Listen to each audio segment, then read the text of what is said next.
अकोल्यात उद्धव बाळासाहेब ठाकरे शिवसेना पक्षात मोठी खळबळ उडाली आहे। पक्षश्रेष्ठींच्या कथित हुकुमशाही कारभाराला कंटाळून अनेक पदाधिकाऱ्यांनी सामूहिक राजीनामे दिल्याची माहिती समोर आली आहे। अकोला शहरातील विविध विभाग, प्रभाग आणि शाखा स्तरावरील सुमारे 100 कार्यकर्त्यांनी आणि पदाधिकाऱ्यांनी आपल्या पदांचा राजीनामा दिला।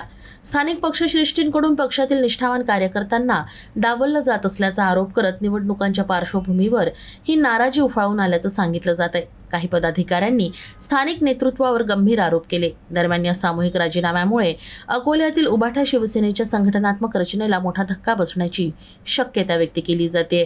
तर पक्षांतर्गत मतभेद पुन्हा एकदा समोर आले आहेत। यावेळी पदाधिकाऱ्यांनी पक्षाचे एकमात्र आमदार नितीन देशमुख यांच्यावर गंभीर आरोप केले। शिवसेना उद्धव बाळासाहेब ठाकरे पश्चिम पूर्व शहर किंवा जिल्ह्यामध्ये असा एकही व्यक्ती नव्हता का की जो त्या पदाच्या लायकीचा नव्हता की यांना काँग्रेसमधून आयात केलेल्या व्यक्तीस द्यावं लागलं। दुसरं, आम्ही त्याची कंप्लेंटही केली, त्याची काही आमच्याबद्दल म्हणजे अशी तरतूद उचलण्यात नाही आली। तदनंतर आमचे जे निरीक्षक आले, पक्षप्रमुख कदम साहेब नगरसेवक आहेत मुंबईचे, त्यांच्यासमोर नाराजी नाट्य केलं। तर आमच्या एका विभाग प्रमुख सतीश वानारे प्रभाग क्रमांक 3च्या यांना एका प्रकारे धमकी देण्यात आली की तुम्ही पद सोडा व पद सोडत नसाल तर मग तुम्ही पद सोडा, आम्ही बॉडी चेंज करून टाकू।